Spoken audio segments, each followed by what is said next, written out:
அஸ்ஸலாமு அலைக்கும் வரஹ்மத்துல்லாஹி வபரகாத்துஹு. அன்பிற்குரிய சகோதரர்களே,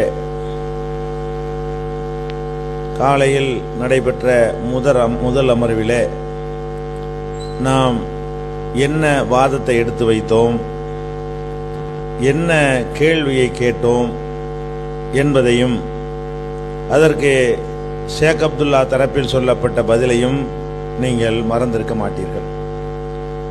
நம்ம என்ன கேட்டோம் என்று சொன்னால், நீங்கள் பெரியார்கள் மகான்கள் என்று இறந்தவர்களை அழைக்கிறீர்கள். அழைக்கும் பொழுது அவர்கள் கேட்பார்கள் என்று நீங்கள் நம்புகிறீர்கள். நிறைவேற்றுவார்களா நிறைவேற்றி வைக்க மாட்டார்களா என்பது இரண்டாவது விஷயம். அவங்க உங்களுடைய பேச்சை கேட்குறாங்க, உங்களை அறிந்து கொள்றாங்க, அதை புரிந்து கொள்றாங்க, வித்தியாசப்படுத்தி தெரிந்து கொள்கிறார்கள் என்ற நம்பிக்கை இருந்தால் மாத்திரம்தான் அழைக்க முடியும். இப்படி செய்வது அல்லாஹ்வுடைய தன்மை நீங்க கொடுக்குறீங்க. அல்லாஹ் தான் அனைத்தையும் கேட்பவனாக இருக்கிறான். அதுக்கு இந்த தன்மையை நீங்க கொடுத்தீர்களே, ஆனால் நீங்கள் ரெண்டு பதில் தான் ஒன்று சொல்லணும். ரெண்டு தான் நீங்க பதில் சொல்லணும். ஒன்று, இந்த மாதிரி அல்லாஹ் தனக்குரிய இந்த சக்தியை ஆற்றலை அவங்களுக்கெல்லாம் கொடுத்துருக்கிறான். அவுலியாக்கள் மகான்கள் இறந்தவர்களுக்கு எத்தனை பேர் கேட்டாலும் என்ன கேட்டாலும் எவ்வளவு கேட்டாலும் அனைத்தையும் அறிந்து கொள்ளக்கூடிய ஒரு ஆற்றலை அல்லாஹ் கொடுத்திருக்கிறான் என்று நீங்கள் ஆதாரம் காட்ட வேண்டும். அதுக்கு ஆதாரம் காட்டவில்லை என்று சொன்னால் நீங்க சொல்ற தப்பு என்று நீங்கள் என்ன செய்யணும், ஒத்துக்கொள்ள வேண்டும். இந்த ரெண்டு தான் அதுக்குரிய ஆன்சராக இருக்க முடியும். அதுக்கு ஆதாரம் கேட்டா என்ன சொல்றாங்க என்று கேட்டா, சம்பந்தமில்லாத ஆதாரங்களை எல்லாம் சொல்கிறார்கள். நபிகள் நாயகம் ஸல்லல்லாஹு அலைஹி வஸல்லம் அவங்க சில நேரங்களில் அல்லாஹ்வுடைய அற்புதத்தின் அடிப்படையில் ஒன்றிரண்டு காரியங்களை செய்து காட்டியிருக்கிறார்கள். அதையெல்லாம் எடுத்து காட்டி இதுக்கு என்ன சொல்றீங்கன்னு கேட்கிறாங்க. நாம என்ன நீங்க செய்யறீங்களோ அதுக்கு ஆதாரத்தை காட்டுங்க. நபிகள் நாயகம் ஸல்லல்லாஹு அலைஹி வஸல்லம் அவர்கள் ருக்குவுக்கு பின்னாடி நீங்க செய்வதை அறிகிறேன் என்று சொன்னதற்கும், இறந்து போன ஆளுக்கு அல்லாஹ்வுக்கு கேட்கிற மாதிரியான கேள்வி ஞானம் வந்து விட்டது என்பதற்கு என்ன சம்பந்தம்? அதே மாதிரி இன்னொரு ஆதாரத்தை காட்டுறாங்க. பாங்கு சொல்லும் பொழுது ஒரு ஹதீஸை காட்டுறாங்க. முஅத்தின் பாங்கு சொன்னார்னு சொன்னா அவருடைய சத்தத்தை கேட்கக்கூடிய மலக்குகளும் ஜின்களும் மரங்களும் கற்களும் கூட அவருக்காக அல்லாஹ்விடத்தில் சாட்சி சொல்லும். இந்த ஹதீஸை வாசித்து விட்டு அதிராம்பட்டினம் மாதிரி ஊர்களில், காயல்பட்டினம் மாதிரி ஊர்களில் நிறைய பள்ளிவாசல் இருக்கும். ஒரு நேரத்தில் நிறைய பாங்கு சொல்வார்கள். அனைத்தையும் மனுஷன் கேட்குறானா இல்லையா? இந்த ஹதீஸ்ல இருந்து ஆதாரம், அனைத்தையும் மனுஷன் கேட்குறானா இல்லையாங்கிறாங்க. அப்பவும் அதே தான், ஒரு ஒன்று தான் கேட்குறான். எது அதிக சத்தமாக இருக்கிற அதை கேட்பான். ஒரு பிரேக் விடுவார்ல, அப்போ இன்னொரு இடத்துல சொல்றது காதுல விழு, அப்படி கேட்பான். ஒரு நேரத்தில் 4 கேட்பானா, ஒரு நேரத்தில் 5 கேட்பானா? 5 ஒரே நேரத்தில் சொன்னார்களே, ஆனால் ஒரு கதம்பமாக ஒரு சத்தம் கேட்குமே தவிர பாங்கு கேட்காது. அப்பவும் அந்த பலவீனத்தோடு தான் மனிதன் கேட்கிறான். இதுக்கு ஆதாரமாகுமா?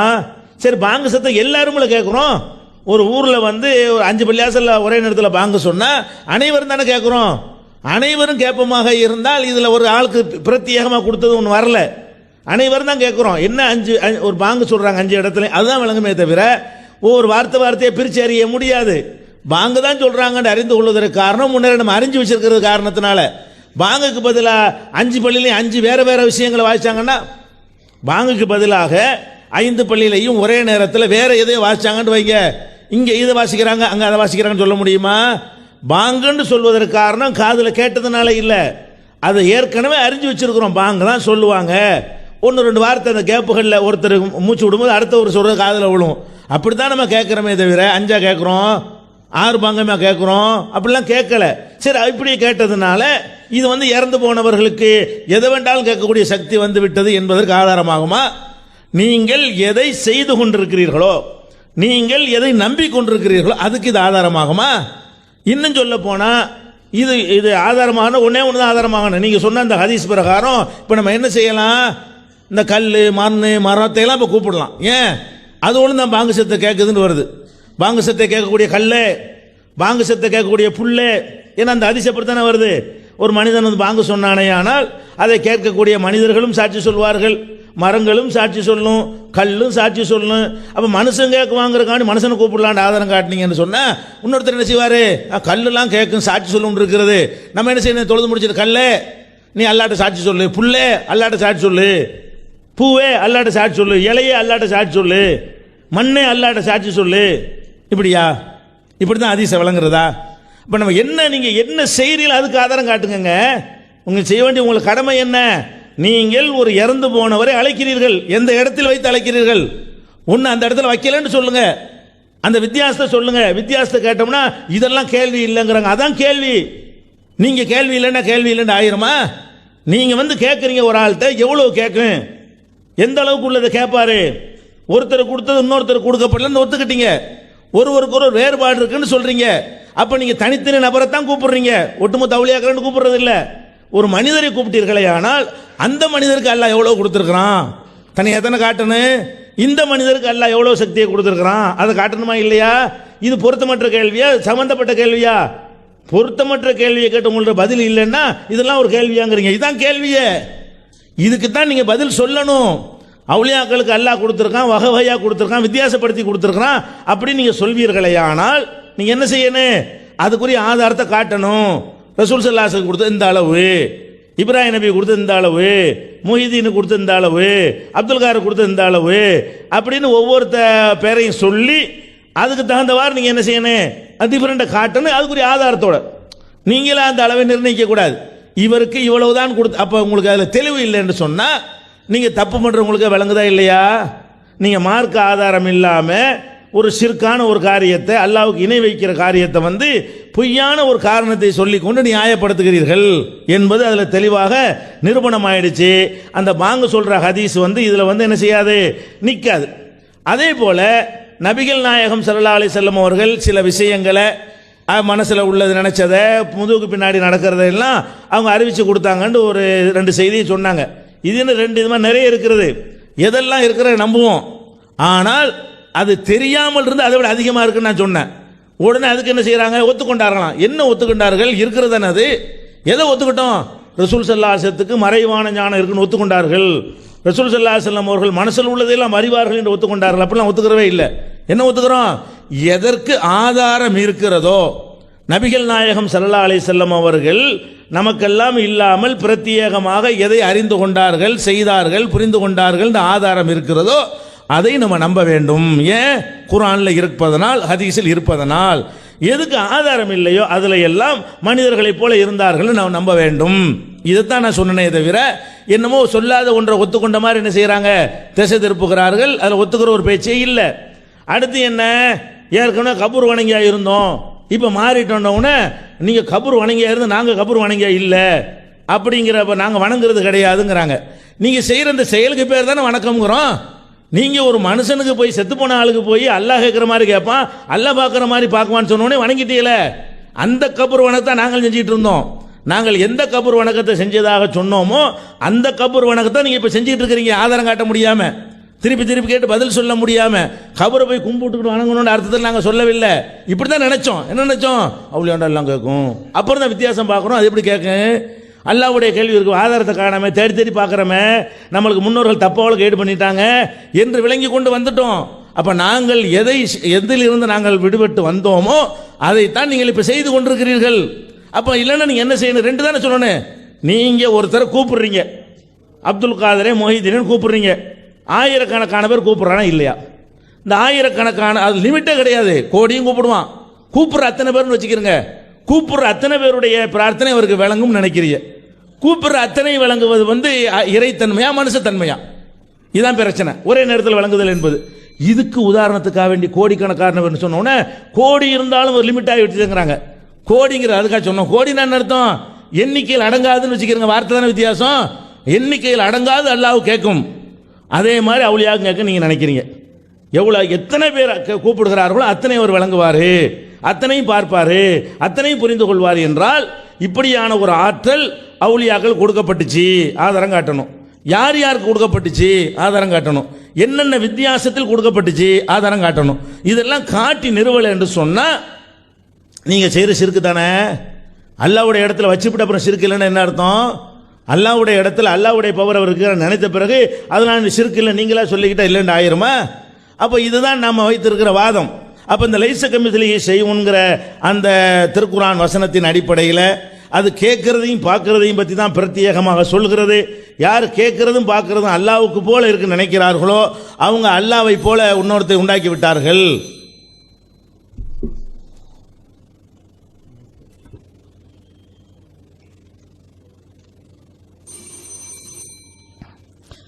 அஸ்ஸலாமு அலைக்கும் வரஹ்மத்துல்லாஹி வபரகாத்துஹு. கண்ணியத்திற்குரிய உலமா பெருமக்களே, அன்பார்ந்த பெரியவர்களே, இளைஞர்களே, எதிர்த்தரப்பினர் தங்களுடைய வாதத்தில் இல்லைங்கிறீங்கள, அதுக்கு அளவு என்ன அப்படிங்கிறாங்க. அப்படி பார்த்தா அல்லாஹ் கேட்குறான், நம்மளும் கேட்குறோம்ல. இப்போ நம்முடைய கேள்விக்கு இப்போ என்ன இல்லை? அல்லாஹ் பார்க்குறான், நம்மளும் பார்க்குறோம். இப்போ அல்லாவுக்கு இருக்கக்கூடிய பண்பு தான் நம்மகிட்ட இருக்குது. நம்ம சொல்கிறோம் இது எல்லை உள்ளது, இறைவனுடைய பார்வை எல்லை இல்லாங்கிறோம். அப்போ நம்ம எல்லை உள்ளன்னு சொல்லிட்டோம்ல. இப்போ நம்முடைய பார்வை என்ன இல்லைன்னு கேட்டாக்கா, ஒரு ஆளுக்கு கம்மியாக பேசினாலும் கால் விழுவோம், கொஞ்சம் சத்தம் போட்டால் தான் செலவு கால் விழுவோம். பார்வையில் கண்ணாடி இல்லாமல் பார்க்குறவங்களும் இருக்கிறாங்க, கண்ணாடி போட்டால் பார்க்குறவங்க இருக்கிறாங்க.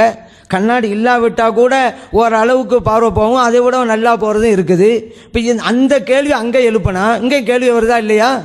ஏன்னா அல்லாஹ்வுடைய பண்பு தானே இது, கேட்கறதுங்கிறது. பார்க்கறது தான் அல்லாஹ்வுடைய பண்பு தானே. எல்லை இல்லைங்கிற வச்சு தானே வித்தியாசப்படுத்துகிறோம். இப்போ நமக்கு எல்லை இருக்குதுன்னு சொன்னால் இதில் லிமிட் என்ன? அதான் இப்போ பிரச்சனை. நம்ம என்ன கேள்வி வச்சோம்? அல்லாஹ்வுக்கு மட்டும்தான் இது இருக்கிறது. எல்லோரும் பேசினால் ஒரு சமயத்தில் கேட்பது என்பது அல்லாஹ்வுக்கு மட்டும் இருக்கிறது. இதை வலியுள்ளாக கொடுக்கிறீர்கள், ஆவி ஷிர்க் என்று சொன்னீர்களே. அல்லாஹ்வுக்கு மட்டும், அல்லாஹ்வுக்கு இருக்குதாங்கிறது அதுக்கு ஆதாரம் கேட்க மாட்டோம். அல்லாஹ்வுக்கு மட்டும் இருக்கிறது நீங்களே, அதுக்கு ஆதாரம் தாங்காண்டு நாங்கள் காலை அமரும் தொடக்கத்திலே இருந்து இதுவரைக்கும் கேட்குறோம். ஒரு ஆதாரத்தை தர முடிந்ததா? அப்போ என்ன இல்லைன்னு ஆகி போச்சு. இல்லாத ஒன்றை மார்க்கத்தில் இப்படி தான் இருக்குன்னு சொல்லணே, இதுவும் ஒரு இணை வைப்பு தானே. அதைத்தானே அல்லாஹ் குர்ஆன் சொல்கிறான், அஃபரஐத மனித்தஹத இலாஹஹு ஹவா, தன்னுடைய மனோ இச்சையை இறைவனாக ஆக்கி கொண்டார்களா? இப்போ பாருங்க, இஸ்லாத்து இல்லாத ஒன்றை அவங்களே உருவாக்கி இதை வலியுள்ளாக்கு கொடுக்குறீங்களா அப்படின்டா இது மனோ இச்சையா இல்லையா? இறைவனுடைய பிரகாரம் இது ஒரு ஷிர்கா இல்லையா? இந்த ஷிர்கை ஏன் செய்றீங்க? இதுதான் நம்முடைய கேள்வி. அதை விட்டுவிட்டு இல்லைங்கிறீங்க. நம்ம கேட்ட கேள்விக்கு பதில் என்ன? அதே போல ஒரு சில விஷயங்கள் நம்ம சொன்னோம், ஆதாரத்தை அடிப்படை கேட்ட கேள்விக்கு பதில் சொன்னோம். இப்போ பலதை ஒரே நேரத்தில் ஒருவர் கேட்பாரா அப்படின்னு ஒரு கேள்வி வச்சாங்க. அதுக்கு தான் சொன்னோம், பாருங்க பாங்கு பல இடத்துல சொல்லப்படுது. ஒருவர் கேட்டதால் தானே மறுமையில் வந்து ஷாஹிது சொல்றாரு, சாட்சி சொல்றாரு. அப்போ அல்லாஹ் தஆலா கேட்பானே, ஒரு ஆள் ஒன்றை தானே போய் கேட்க முடியும், நீ என்ன 10 படியாசலுக்கு சாட்சி சொல்லி வர்ற அப்படின்னு அல்லாஹ் கேட்பான. அவரை பார்த்து அல்லாஹ் அப்படி கேட்கணும், ஒரு ஆள் தான் கேட்க முடியும். நீ 10 பாங்கடா நீ சாட்சி சொல்லாத, ஒரு பாங்கு மட்டும் சாட்சி சொல்லு அப்படின்னு சொன்னா ஒரு சவுண்டை கேட்டாலே அவர் சாட்சி சொல்லுவார் அப்படிங்கிறது. அப்போ என்ன அர்த்தம்? அவருக்கு எப்படி வேண்டாலும் அங்கே போய் சாட்சி சொல்லுவாரா இல்லையா? இன்னார் பாங்கு சொன்னார் சொல்லுவாரா இல்லையா? அதுக்கு ஒரே நேரத்தில் கேட்க முடியுமாங்கிறது தான் வச்சோம். அவங்க கேள்வி கேட்குறாங்களாம். அப்படி என்றால் இதன் மூலம் நீங்கள் செய்வது சரியாகி விடுமா? அதுக்காக நாங்கள் இது ஆதாரம் காட்டணும்.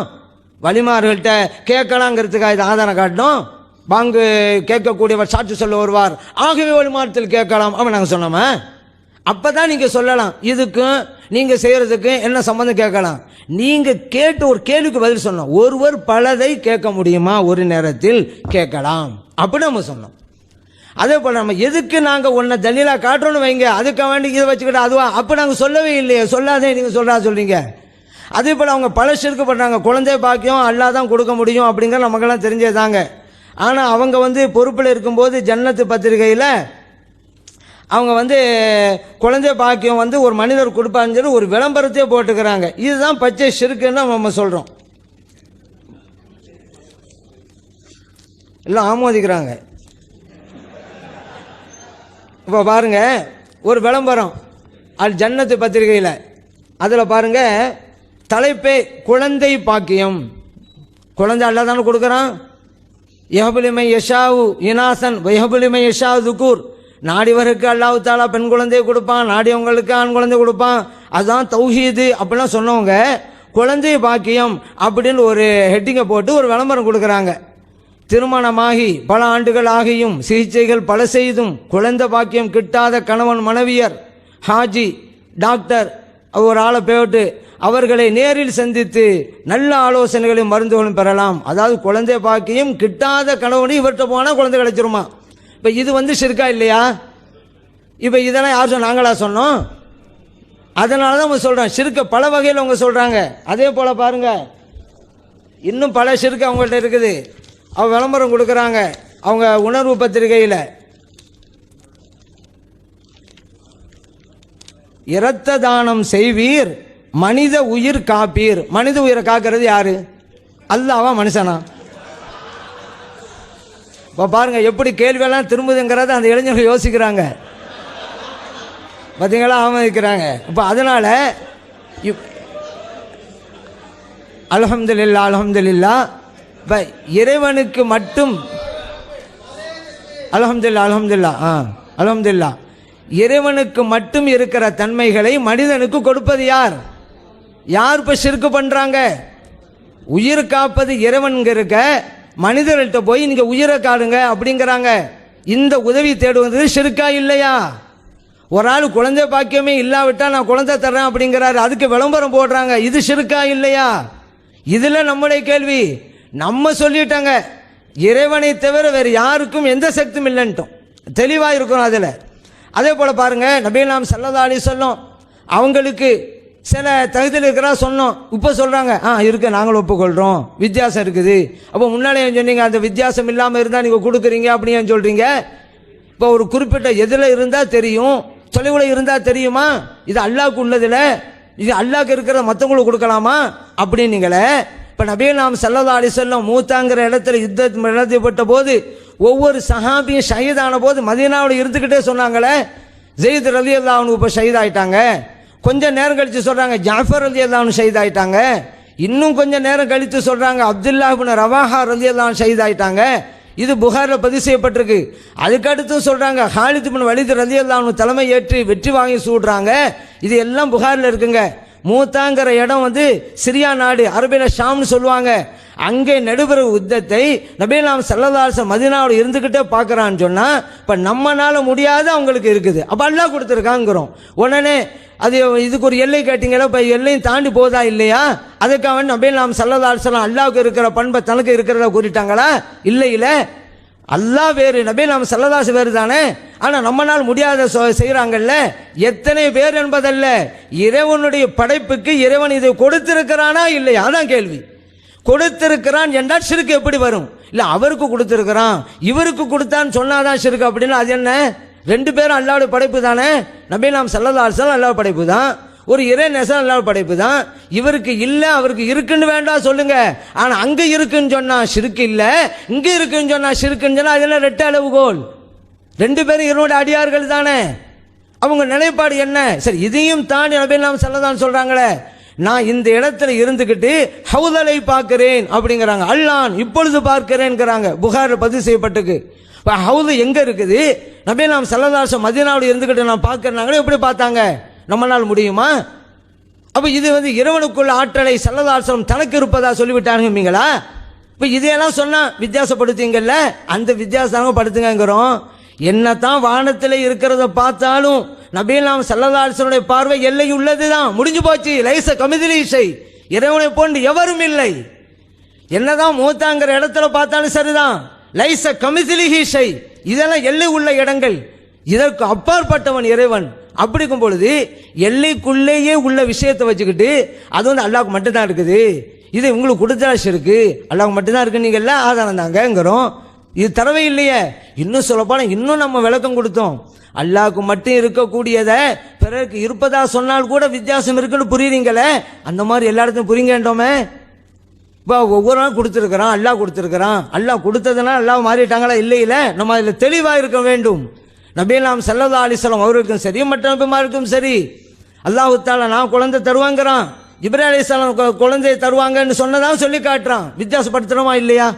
தனக்குள்ள பண்பை ஜிப்ரீலுக்கு இருப்பதாக இறைவன் சொல்லியும் கூட அது வேறு இது வேறு வித்தியாசப்படுத்திட்டோமே. அல்லாஹ் தஆலா நான் தான் நேர்வழி காட்டுவேன் என்று சொல்லி நபிகள் நாயகம் ஸல்லல்லாஹு அலைஹி வஸல்லம் அவங்களும் நேர்வழி காட்டுவாங்க அப்படி அல்லாஹ்வே சொல்லியிருக்கிறான். இருந்தாலும் கூட ரெண்டுக்கும் வித்தியாசம் இருக்கிறது. தெளிவாக இருக்கிறோமா இல்லையா? அதே போல மூத்தாக்குறது அல்லாஹ் தான். அந்த பண்பை மலக்குள் மௌத்துக்கும் இருப்பதா அல்லாஹ் சொல்றான். ஆனா நம்ம என்ன சொல்றோம்? அப்படி சொன்னாலும் வித்தியாசம் இருக்கிறது அப்படிங்கிறோமா இல்லையா? அப்படி இருக்கும் பொழுது பல பேர் சொன்னதை கேட்டுட்டாருன்னு சொல்லிட்டா ஷிர்கா போச்சு ஷிர்கா போச்சுன்னு சொல்றீங்க. ஷிர்க் எப்படி வரும்? அல்லாஹ் கொடுத்தாண்டாலே ஷிர்க் எங்க இருக்கு? எல்லை இருக்கிறது என்றாலும் ஷிர்க் எங்க இருக்குது? நம்ம லைச கமிசலிஹி செய்யணும் அப்படின்னு வச்சுட்டா எந்த பிரச்சனையும் கிடையாது அப்படிங்கிறத நினைவிலே வைங்க. அதே போல நம்ம கபரை வணங்கணும்னு சொன்னாங்க. கபரை வணங்குறாங்கிறத அவங்க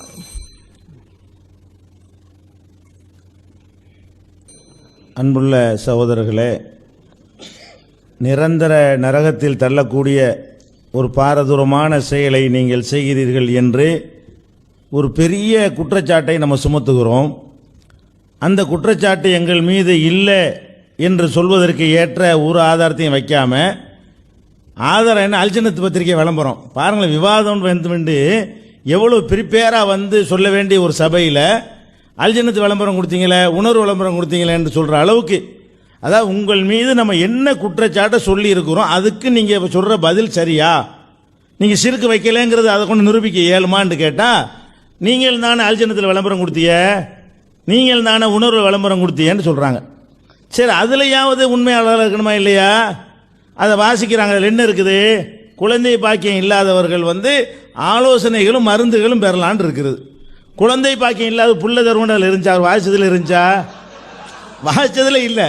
வாசிச்சதை ஒழுங்காக வாசிச்சுட்டு இல்லாத விளக்கத்தை அவர் சேர்க்கிறாரு. அந்த வாசகத்தில் என்ன இல்லை? குழந்தை பாக்கியம் இல்லாத குழந்தையை தருவோன்னு ஒரு வாசகம் கூட இந்த விளம்பரத்தில் இல்லை. அவங்க படித்தது ரெக்கார்டாக இருக்குது, பார்த்துக்கிறங்க. என்ன இருக்குது அதில்? அவர்கள் மருந்துகளும் ஆலோசனைகளும் பெறலாம். குழந்தை பாக்கியம் இல்லாதவங்களுக்கு மனைவிட்டு சேராமல் கூட பிள்ளை இல்லாமல் ஒருத்தனுக்கு இருக்கு, ஆலோசனை சொல்லுவோம். அப்படியே மனைவிட்டு போது சேர்ந்தி ஆடான்னு கூட கேட்போம். அப்போ குழந்தை இல்லைன்னு சொன்னால் எத்தனை ஆலோசனை சொல்ல வேண்டியிருக்கு.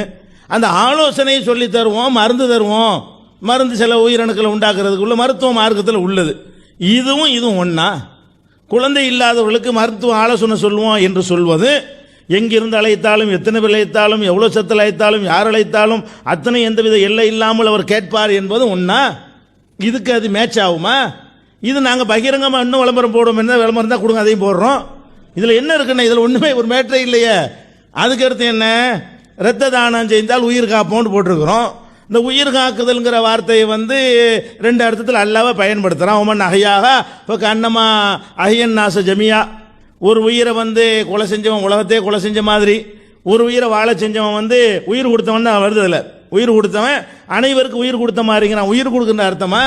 பொழைக்கிறதுக்குரிய சில காரணங்களை செஞ்சால் அந்த ஒரு வாசகத்தை பயன்படுத்துகிறோம். ஒருத்தன் சாவ கிடக்கிறான், ரத்தத்தை கொடுத்தா என்ன செய்வான்? பொழைச்சிக்கிடுவான். இதுதான் அதில் சாதாரண அர்த்தமே தவிர, இதில் வந்துக்கிட்டு ஒரு கடவுள் தன்மையோ, இந்த ரத்தத்தை கொண்டு எங்கிருந்து எவன் செத்தாலும், எவ்வளோ தூரத்திலிருந்து செத்தாலும் இங்கேருந்து ரத்தத்தை அனுப்பி அப்படின்லாம் அதில் ஏதாவது அர்த்தம் இருக்குதா? இறந்தவர்களை அழைக்கும் பொழுது உள்ள அந்த இறைத்தன்மை இதில் என்னமாவது இருக்குதான்னு கேட்குறேன். இது ஒரு உதாரணமா? அப்போ நம்ம உதாரணங்கள்லாம் சொல்லலாம், உதாரணம் தேவை புரிந்து கொள்வதற்கு சொல்லலாம், பொருத்தமாக இருக்கணுமா இல்லையா? இப்போ நீங்கள் செய்கிற செயலுக்கு இந்த நீங்கள் சொல்கிற ஹதீஸும் ஆதாரமாக இருக்க மாட்டேங்குது, இந்த உதாரணமும் ஆதாரமாக இருக்க மாட்டேங்குது. அடுத்து என்ன சொல்கிறீங்க? மனிதர்கள்லையே கேட்குற திறன் ஒரே மாதிரியாவா இருக்கிறது? ஒருத்தர் கூட கேட்பாரு, ஒருத்தர் குறைய கேட்பாரு, இப்படிலாம் வித்தியாசம் இல்லையாங்கிறீங்க. வித்தியாசம் இருக்கிறதுக்கு நாங்கள் கேட்ட கேள்விக்கு என்ன சம்பந்தம்? வித்தியாசம் இருந்தால் எல்லை இல்லைன்னு ஆயிருமா? ஒரு மேக்சிமம் மினிமம் எல்லாத்திலும் இருக்க தானே செய்யும். ஒரு மனிதன் கேட்குறான்னா அதிகபட்சம் இவ்வளவு கேட்பான், குறைந்தபட்சம் இவ்வளவு கேட்பான்ங்கிறது இருக்கும் பொழுது ரெண்டுக்கு நடுவில் 100 வீதம் இருக்கலாம். ஒருத்தன் இந்த அளவு கேட்பான், ஒருத்தன் அந்த அளவு கேட்பான், ஒருத்தன் இந்த அளவு கேட்பான்னு ஒரு கணக்கு இருக்கும். இது வந்து லிமிட், அதுவும் லிமிட். மேக்சிமம் வச்சாலும் அந்த மேக்சிமம் என்பது ஒரு லிமிட், மினிமம் வச்சாலும் அந்த மினிமம்ங்கிறது வந்து ஒரு லிமிட், மீடியம் வச்சாலும் அந்த மீடியம்ங்கிறது அது ஒரு லிமிட் தான். அது இப்போ அல்லாவுக்கு லிமிட் உண்டா? இந்த ஏதாவது லிமிட் போட முடியும்? இந்த அளவுக்கு தான் கேட்பான்னு சொல்ல இயலுமா? எந்த அளவுக்கும் கேட்பான். நீங்க வந்து இறந்து போன ஆட்களை கூப்பிடுறது எந்த அளவுக்கும் கேட்பாரா என்னது? அதான் கேள்வி. இப்ப எந்த அளவுக்கும் கேட்பாருன்னு நீங்க நம்மளோட ஏன் கூப்பிடுறீங்க? நீங்க என்ன நம்பி கூப்பிடுறீங்க? எந்த அளவும் கேட்பார், எங்க இருந்து கேட்பார், எதையும் கேட்பார். அது ஒரு மேட்டரே கிடையாது. அல்லாட்ட எப்படி நீங்க கேட்குறீங்க அது மாதிரி கூப்பிடலாம். அல்லாஹ் கூப்பிடுவதற்கு யோசிச்சு பார்ப்போமா? நம்ம இப்போ கூப்பிடலாமா? தூரமா இருக்கு அல்லாஹ் அப்படி நினைக்கிறோமா? அல்லாஹ் கூப்பிடும்போது எப்படி எந்த விதமான ஒரு தயக்கமும் இல்லாமல் கூப்பிடுவீங்களோ அந்த மாதிரி இறந்தவர்களை கூப்பிடுறீங்களே, இது சரியான்னு கேட்டால் அதுக்கு இந்த உதாரணம்லாம் சரியா வருமா? மனிதர்களுக்கு மத்தியில் உள்ள அந்த கேட்கும் திறனில் உள்ள ஏற்றத்தாழ்வுகளை காட்டிக்கொண்டு இங்கேயும் ஏற்றத்தாழ்வு இருக்காண்டா ஏற்றத்தாழ்வா மேட்ரு? இப்போ அல்லாவுக்கும் மனிதனுக்கு மத்தியில் ஒப்பிடும் பொழுது ஏற்றத்தாழ்வை காட்டுங்க. அது என்ன ஏற்றத்தாழ்வு? அல்லாஹ் கேட்பான்னு நம்புறதுனுடைய அளவு என்ன? இந்த இவங்கெல்லாம் கேட்பாங்க நீ கேட்குறீங்களே, அதுக்குரிய அர்த்தம் என்ன? என்னத்தை கேட்பாங்க? அல்லாட்ட கேட்குற அத்தனையும் அவர்கள் கேட்டு விடுவார்களா? அல்ல எதை கேட்க மாட்டார்கள்? எதை கேட்பார்கள்? அதுக்குரிய ஆதாரம் எதை கேட்க மாட்டாங்கன்னு அதுக்குரிய ஆதாரம் அதானே சரியான முறையாக இருக்கேன். அப்போ சொல்கிற விதங்கள் ஒரு உருப்படியான ஆதாரங்களை வைக்கிற மாதிரி எனக்கு தெரியவில்லை. ரொம்ப கஷ்டப்பட்டு மக்கள்லாம் வந்து 2 நாள் மெனக்கெட்டு வந்திருக்கிறாங்க. இந்த மாதிரி அல்ஜனத்து உணர்வு இது இல்லாமல் ஒரு ஆதாரம் இதுக்காக வர்றாங்க. நல்லா யோசிச்சு பார்த்து நீங்கள் என்ன செய்யணும், பயனுள்ள செய்திகளை மக்களுக்கு சொல்லுங்கள். அடுத்து என்ன, நபிகள் நாயகம் ஸல்லல்லாஹு அலைஹி வஸல்லம் அவர்கள் மோத்தா போரில் கொல்லப்பட்டவங்களெல்லாம் இவர் கொல்லப்பட்டுட்டார் அவர் கொல்லப்பட்டார்னு சொன்னாங்கங்கிறீங்க. சொன்னாங்கன்னு ஹதீஸில் புகாரில் இருக்குது, ஆதாரபூர்வமான ஹதீஸ், நாங்கள் நம்புகிறோம் நீங்கள் நம்புறீங்க, அதில் மாற்றுக்கிறது கிடையாது. அதை சொன்னதுனால எதை வேண்டாலும் சொல்லக்கூடிய அந்த தன்மை அவங்களுக்கு வந்து விட்டதா இல்லைன்னு நாங்கள் சொல்கிறோம். அதை சொன்னதை ஒத்துக்கொள்கிறோம். ஏன் அப்படி சொல்கிறோம், ஒன்று சொன்னாங்கன்னு நீங்கள் ஒன்று சொன்னால் சொல்லன்னு நான் 10 சொல்லுவேன், 20 கூட 100 கூட சொல்லுவேன், அவ்வளவு இருக்கிறது. இப்போ ஒரு ரசூல் ஸல்லல்லாஹு அலைஹி வஸல்லம் 70 சஹாபாக்களை கூட்டிகிட்டு போனாங்க, மார்க்கத்தை சொல்லித்தாங்கன்னு கூட்டிகிட்டு போய் கொண்டு விட்டாங்க. 70 உயிர் பிரச்சனை, 70 பேரை எது கூப்பிட்றான்னு தெரியாமல் தான் அனுப்பி வச்சாங்க. 70 காரிகளை கூட்டிகிட்டு போய் நினைச்சிட்டாங்க, காலி பண்ணி விட்டாங்க. அது மாதிரி இன்னொரு சந்தர்ப்பத்தில் அது மாதிரி சகாபாக்கள் அழைச்சிட்டு போய் என்ன பண்ணிட்டாங்க, கொலை பண்ணிட்டாங்க. கொலை பண்ண போறாங்கன்னு முன்னாடியே தெரியல, கொலை செஞ்ச பிறகு அல்லாஹ் இருந்து அறிவிக்கப்பட்டு தெரிஞ்சுக்கிட்டாங்க. அந்த 70 பேர் போயிட்டாங்க. அதுக்கு என்ன சொல்றீங்க, அது அவர்களுக்கு தெரிய முடியவில்லை. ஒரு ஆள் தொழுகைக்கு முன்னாடி சத்தம் போட்டு பேசுறாரு, ஒரு துவா ஹம்தன் கதிரன் தையபன் முபாரக்கன் ஃபீங்கிறாரு, ஐயுக்குமுல் முத்தக்கல்லிமு பி ஹாதிஹில் கலிமாத். இந்த வார்த்தையை பேசுனது யார், பின்னாடி தான் ஒருத்தர் ஓதுறாரு துவாவை, ரசூலுல்லாஹ்க்கு யாருன்னு தெரியல, சலாம் கொடுத்துட்டு கேட்குறாங்க ஐயுக்குமுல் முத்தக்கல்லிமு, இது சொன்னவர் யாருன்னு கேட்குறாங்க. அது மாதிரி சொல்றாங்க, வழக்கு வருது, ரசூலுல்லாஹ்ட்ட வழக்கு வருது. வழக்கை பற்றி என்ன சொல்றாங்க, நீங்க 2 பேரும் வழக்கு கொண்டு வருவீங்க, ஒருத்தர் திறமையான வாதிடுவாரு, ஒருத்தர் திறமை கம்மியா இருப்பாரு. நான் திறமை கம்மியான ஒரு வாதத்தை நம்பி ஏமாந்து அவருக்கு சாதகமான தீர்ப்பளிச்சிருவேன், நானும் மனுஷன், அப்படி செய்து விட்டால் நரகத்தில் நீங்க மாட்டிக்கிருவீங்க அப்படின்னு சொன்னாங்களே தவிர, யார் ஒரு கேஸ் வந்தவன இவர் தான் கரெக்டான ஆள் இவர் தான் தவறான ஆள் எனக்கு கண்டுபிடிக்க இயலாது. 2 வாதத்தையும் பார்ப்பேன், யார் திறமையா பாத்திரில் உள்ளவன் திறமையா வாதிடுவீங்க, ஹக்கில் உள்ளவன் திறமை இல்லாமல் வாதிட்டுவீங்க சமயங்கள்ல, நான் அதுக்கு தகுந்தவாறு என்ன செஞ்சிருவேன், தீர்ப்பளிச்சிருவேன் அப்படின்னாங்களே. இப்போ எல்லாம் தெரியலன்னு காட்டுறாங்களா இல்லையா, தெரியுங்கிற மாதிரி ஒன்று காட்டினா தெரியலங்கிற மாதிரி 100 காட்டிக்கிட்டு இருக்கலாமே, அது மாதிரி இருக்கிறது. அது மாதிரி ஒரு ஆள் வர்றாரு, ருக்குக்கு முன்னாடி என்ன செஞ்சாரு சார், சஃபுக்கு முன்னாடி ருக்கு செஞ்சாரு, ஓடிட்டு வர்றாரு, ரக்கா தவறி போயிரும்னு சொல்லி ரக்கா தூண சஃபி, சஃபுக்கு முன்னாடி ருக்கு செய்கிறாரு. சலாம் கொடுத்த ரசூலுல்லாஹ் கேட்டாங்க ஐயுக்குமுல்லதி ரக்கா தூண சஃபி, சஃபுல சேர வந்து யார்ப்பா ருக்கு செஞ்சது என்று கேட்குறாங்க. ருக்கு செஞ்சார்னு ஒரு பாதி தெரிகிறது, யார் ருக்கு செஞ்சான்னு தெரியல. அதை என்ன செய்கிறாங்க, விசாரித்து அறிந்து கொள்கிறது நம்ம காட்சியை பார்க்குறோம். அதே மாதிரி ஒரு பள்ளியாசலை கூட்டி பெருக்கி இருக்கக்கூடிய ஒரு பெண்மணி இருந்தாங்க, இறந்து போயிட்டாங்க. அதை ரசூலுல்லாஹ்க்கு சொல்லாமல் அடக்கம் பண்ணிவிட்டாங்க. தெரியவே இல்லை ரசூலுல்லாஹ்க்கு. அந்த அம்மா எங்கன்னு கேட்குறாங்க, அவங்க எப்போ செத்துட்டாங்களே, அடக்கிட்டவங்க அந்த இடத்த காட்டுங்கிறாங்க. அப்போ இறந்ததும் தெரியல, அடக்குனதும் தெரியல, எந்த இடத்துல அடக்குனாங்கன்னு தெரியல, அந்த இடத்த காட்டுங்கன்னு போய் அந்த இடத்துல ஜனாசா தொழுது இருக்கிறாங்க. தெரியாம இருந்திருக்கா இல்லையா, அந்த ஞானமே வந்துருச்சுன்னு விளங்கிற முடியுமா? ரசூல் ஸல்லல்லாஹு அலைஹி வஸல்லம் வந்து அல்லாஹ் அறிகிற மாதிரி எல்லாத்தையும் அப்படி அறிவாங்கன்னு சொல்ல முடியுமா? எதை அல்லாஹ் காட்டி கொடுத்தானோ, நபிங்கிற முறையில் காட்டி கொடுப்பான். அது காட்டி கொடுக்குற எதை வச்சு முடிவு பண்ணணும், ஆதாரத்தை வச்சு முடிவு பண்ணணும். எதையெல்லாம் அல்லாஹ் காட்டி கொடுத்தா சொல்றானோ அதை காட்டி கொடுத்துருக்கிறான் அப்படி நம்ப வேண்டும். ஒழு செய்யறதுக்கு தண்ணி கொண்டு வைக்கிறாங்க பாத்ரூம், இயற்கை தேவைக்காக வேண்டி. இப்னு அப்பாஸ் அது கேட்குறாங்க, மண்வலாக யார் வச்சதுன்னு கேட்குறாங்க, யாருன்னு தெரியல, பார்க்காதனால தெரியல, யார் வச்சு தண்ணி வச்சிருக்கிறது யாருன்னு தெரியல, அது கேட்குறாங்க, மண்வலாகாதான்னு கேட்குறாங்க. அது மாதிரி மதீனாவுக்குரிய பெரிய அச்சமான ஒரு சூழ்நிலைன்னு கேள்விப்படுறாங்க. உடனே குதிரையில் ஏறி அபூ தல்ஹாவுடைய குதிரையை வாங்கிட்டு போய் பயங்கரமாக வேகமாக ஓடி போயிட்டு வந்து பார்த்துட்டு வந்துட்டு ஒன்றுமே இல்லைங்கிறாங்க. இவன் பார்த்துட்டு வந்து இருந்த இடத்துல சொல்ல வேண்டியதானே, அதெல்லாம் ஒன்றும் இல்லை உட்காருங்கப்பான்னு சொல்ல வேண்டியது தானே. போய் மனிதன் மாதிரி போய் விசாரிச்சுட்டு வந்தால் என்ன செய்கிறாங்க, அச்சப்படுற மாதிரி ஒன்றும் இல்லைங்கிறாங்க. அறியாமல் இருந்திருக்காங்களா இல்லையா? வீட்டில் டெய்லி வருவாங்க, வீட்டில் என்ன இருக்கு, அவங்க வீட்டில் என்ன சாப்பாடுன்னு தெரியாது. ஹல் இந்தக்கும் செய்வோன், என்ன மாதிரி வீட்டில் சாப்பிட வச்சிங்களான்னு கேட்பாங்க. இருக்குன்னா சாப்பிடுவாங்க, இல்லாட்டா நான் இன்னி சாயுமுன், நான் நோம்பா இருந்துக்கிறேன். சுபு தொழுதுட்டு வருவாங்க, சுபு தொழுது இதாக இருக்கான்னு கேட்பாங்க. சாப்பிட வீட்டில் என்ன இருக்குன்னு தெரியாம ஹல் இந்தக்கும் செய்யுன்னு கேட்குறாங்களா இல்லையா?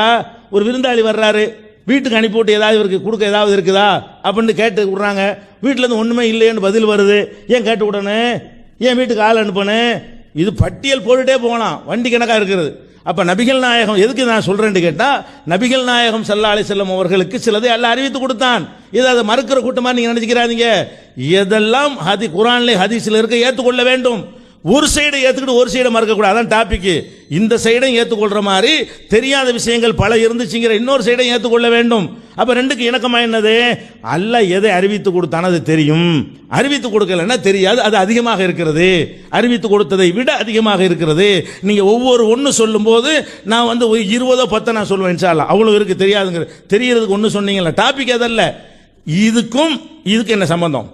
ஒன்னே ஒன்று ரசூலுல்லாஹ் சொன்னதுனால, மொத்தா போரில் உள்ளது சொன்னதுனால, இறந்து போனவர்கள் யார் எந்த இறந்து போனவராக இருந்தாலும் எவ்வளவு பேர் கேட்டாலும் அந்த லிமிட் இல்லாமல் அவர் விளங்கும் என்பதற்கு இது ஆதாரமா? எதை நான் ஷிர்க்குன்னு சொல்றேன்னா அது ஷிர்க் இல்லைன்னு நீங்க நிறுவனமா இல்லையா? உங்கள் மீது அது கடமை இருக்கா இல்லையா? இது நான் ஷிர்க்குங்கிற அல்லாஹ்வுக்கு இணை கற்பிக்கிறீங்க, அல்லாஹ்வுடைய இடத்துல கொண்டு அவர் வச்சுப்பிட்டீங்க, அல்லாஹ்வுடைய கேள்வியும் அவர் கேள்வியும் ஒரே அந்தஸ்தில் உள்ளது நீங்க கருதுகிறீர்கள், அல்லாஹ்வுடைய பார்வையும் அல்லாஹ்வுடைய பிரித்தறிதலும் அல்லாஹ்வுடைய வழங்குதலும் இவருடைய தன்மையும் ஒரே மாதிரி நினைக்கிறீர்கள், இதுக்கு என்ன ஆதாரம் அப்படின்னு கேட்டால் அதுக்கு நீங்க பதில் சொல்ற விட்டுட்டு இதெல்லாம் ஆதாரமாகுமா?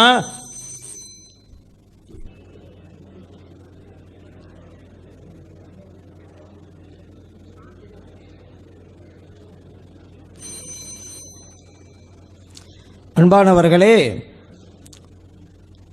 நம்ம பத்திரிகையில் வந்த விஷயத்தை படித்து காட்டினது எதுக்கு அப்படின்னு புரிஞ்சுக்கிட்டு பதில் சொல்லணும். உங்கள் பத்திரிகையில் குழந்தை பாக்கியம் தர்றோன்னு போட்டுக்கிறீங்க, அதனால் வழி உள்ள உதவியாடலாம் அப்படின்னு நாங்கள் சொன்னோமா? உங்கள் பத்திரிகையில் உயிர் காப்பீர் அப்படின்னு போட்டிருக்கிறீங்க, அதனால் வழி உள்ளாட்ட கேட்கலாம் அப்படின்னு சொன்னோமா? நம்ம நிலைப்பாடு என்ன? தமிழ்நாடு தௌஹீத் ஜமாத்தினர்கள் ஷிர்க்குக்கும் பித்அத்திற்கும் சொந்தக்காரர்கள் என்பது நம்ம நிலைப்பாடு, எங்கள் நிலைப்பாடு. அதுக்கு ஆதாரமாக நம்ம காட்டினாக்கா நீங்கள் என்ன புஸ்தத்தையெல்லாம் ஆதாரம் காட்டிங்க?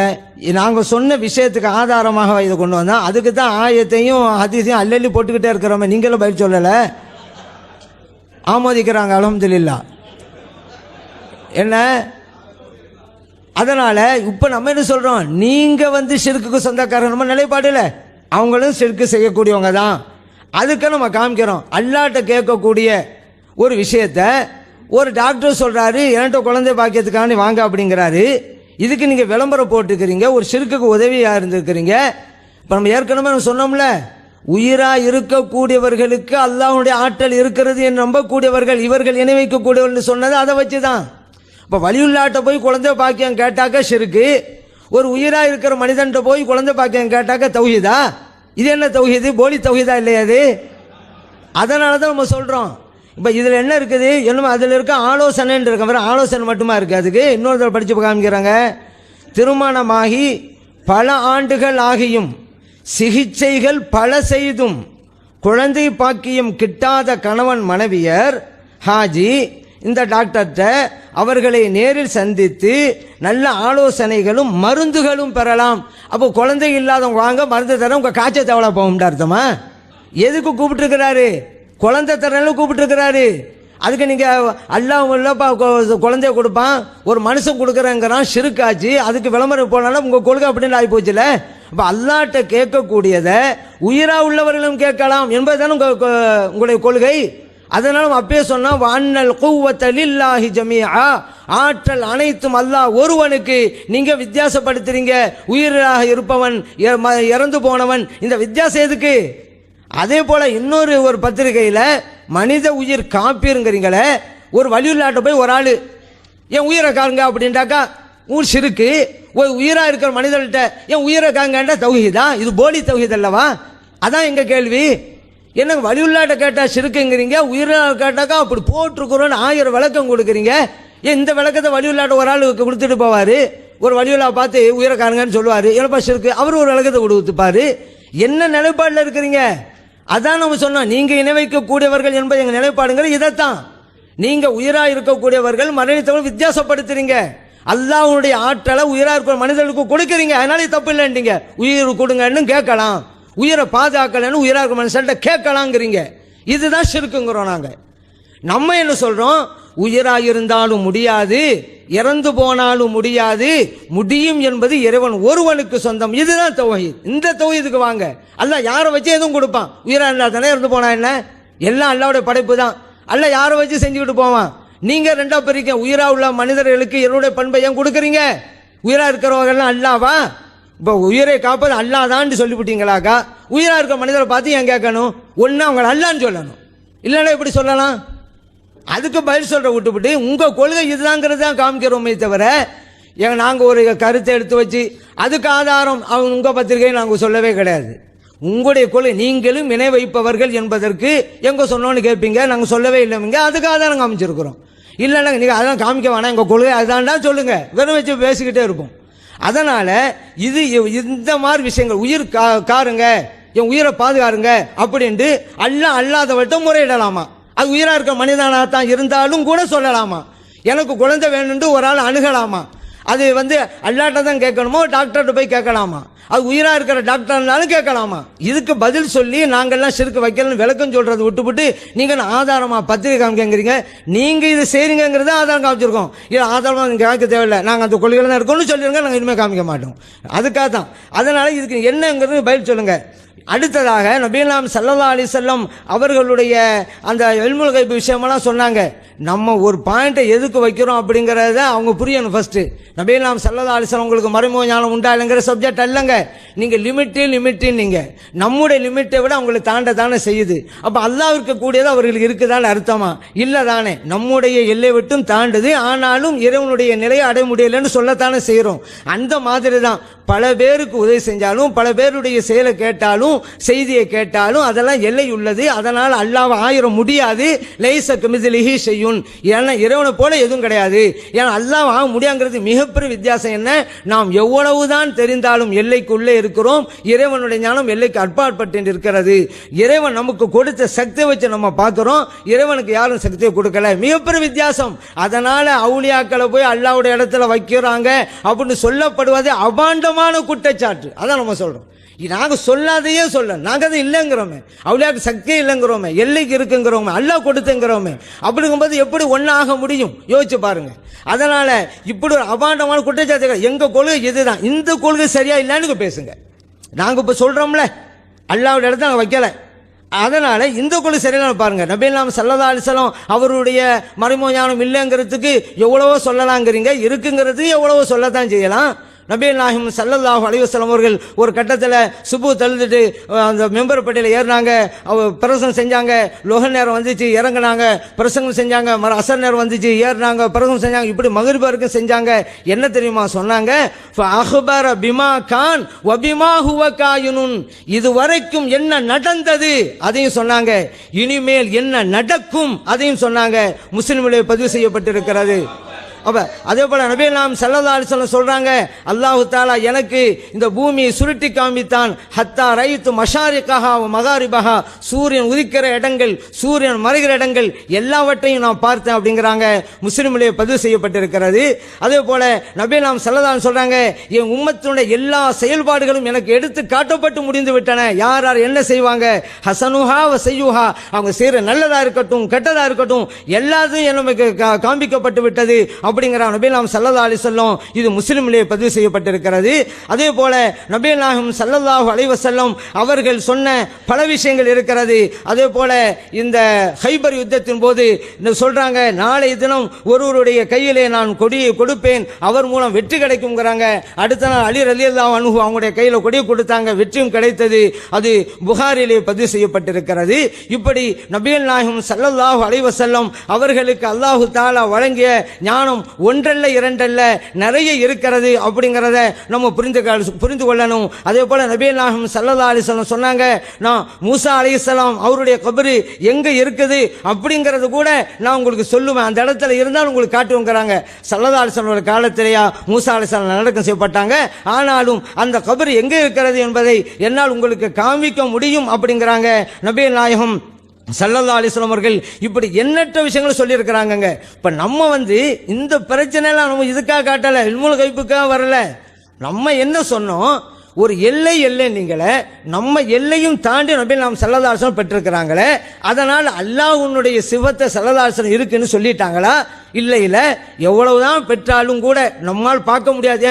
ஹவுதுல் கௌசர் வானத்தில் இருக்கு, இந்த இடத்துல இல்லை, பூமியை விட்டும் ஏதோ ஒரு இடத்துல இருக்குது, நாம் பார்க்கிறோம் அப்படிங்கிறாங்க. அப்படி ஆனால் நபிகள் ஸல்லல்லாஹு அலைஹி வஸல்லம் அவர்கள் இறைவனுடைய பண்பை பெற்று விட்டார்கள் என்று அர்த்தமா? ஸல்லல்லாஹு அலைஹி வஸல்லம் அல்லாஹ்வுடைய இடத்துல இருக்கிறாங்க அர்த்தமா?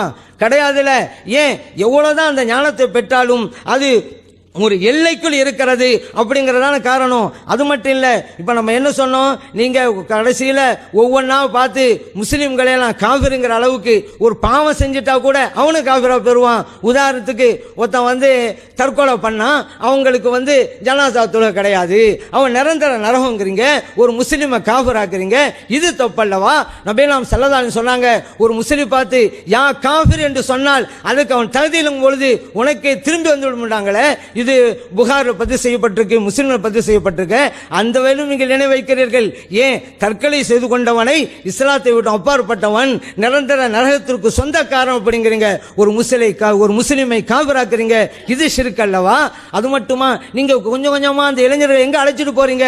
காவிர்களுக்கு சலாம் சொல்லலாம் அப்படிங்கிறீங்க.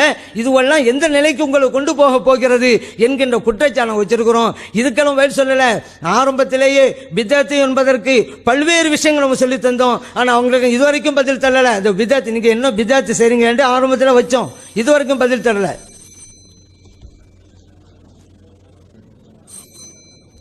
அன்பிற்குரிய சகோதரர்களே, அந்த அல்ஜன்னத்து பத்திரிகையிலையும் உணர்வுள்ள விளம்பரத்திலையும் போடப்பட்டது ஷிர்க்கு என்று காட்டுவதற்காகத்தான் நாங்கள் சொன்னோம்.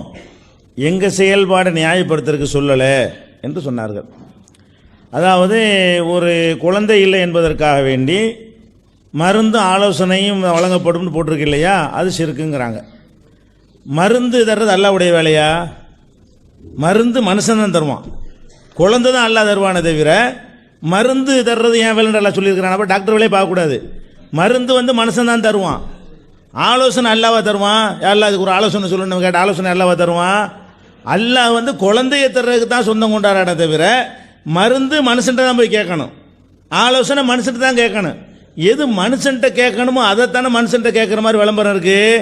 நீண்ட காலமாக குழந்தை இல்லாத தம்பதிகள் வாங்க குழந்தை தர்றேன் அப்படின்னு அந்த விளம்பரத்தில் இருந்தால் நீங்கள் ஷிர்க்குன்னு சொல்லலாம். குழந்தை இல்லாத தம்பதிகளுக்கு மருந்தும் ஆலோசனையும் சொல்வது மனுஷன் டியூட்டியா அல்லாஹ்வுடைய டியூட்டியா? ததாவும் நீங்கள் மருத்துவம் செய்யுங்கள், இன்னலி குள்ளி தாயின் தவாவுன், ஒவ்வொரு நோய்க்கு மருந்து இருக்கிறது என்று நபிகள் நாயகம் ஸல்லல்லாஹு அலைஹி வஸல்லம் அவங்க இந்த அதிகாரம் மனுஷனுக்குள்ள சொல்லிவிட்டாங்க. அப்போ இது எப்படி ஷிர்காவுங்கிறீங்க நீங்கள்? அப்போ நாங்கள் ஷிர்க்குங்கிறதுக்கு இதான் உங்கள்ட்ட உள்ள பெரிய ஆதாரம். இது ஷிர்கா? இது ஒன்றும் பெரிய பிரச்சனையே கிடையாது. இன்னொன்று சொல்லிக்கிறேன், நம்ம சகோதரர்கள் சில பேர் அவங்க பேசும்போது சிரிக்கிறீங்கல்ல, அதை என்ன நினச்சிக்கிறாங்கன்னா நீங்கள் அங்கீகரித்து சிரிக்கிறேன்னு நினச்சிக்கிறாங்க. அங்கீகரித்து சிரிக்கிற 2 தடவையும் நீ கேளுங்க, அதையும் ஆதாரமாக வர காட்டிக்கிட்டு இருக்கிறாங்க. நான் கேட்குறேன், அங்கீகரித்து சிரிக்க, அதான் உங்கள் சைடில் உள்ள நீங்கள் சொன்னால் சரின்றுவாங்க. நீங்கள் எதிர்த்தரப்பில் உள்ள சும்மா கவனமாக நீங்கள் சொல்லணும். ஏன்னு கேட்டால் அங்கீகரித்து சிரிக்கிறது இல்லை, இவ்வளோ தமாஷா பேசுகிறீங்கன்னு சிரிக்கிறாங்க. அதுதானே சிரிக்கிறிய? சரி சரி சரி, அதான் அதில் உள்ள மேட்ருங்க. அடுத்து என்ன இல்லை, எங்கள் மக்கள் சிரிக்கிற எங்களுக்கு தானே தெரியும். அடுத்து என்ன தெரியுமா, இன்னொன்று என்ன செய்கிறாங்கன்னா, வலியுல்லாட்ட கேட்டால் ஷிர்க்குங்கிறீங்க, மருத்துவர்கிட்ட கேட்டால் ஷிர்க்கு இல்லையா அப்படின்னு சொல்கிறீங்க. வலியுல்லாட்ட கேட்டதுனாலயே ஷிர்க்குங்கிறோம். எதனால ஷிர்க்குன்னு ஆரம்பம் முதல் உரையில் சொல்லியிருக்கிறேன். எதனால ஷிர்க்குங்கிறோம்?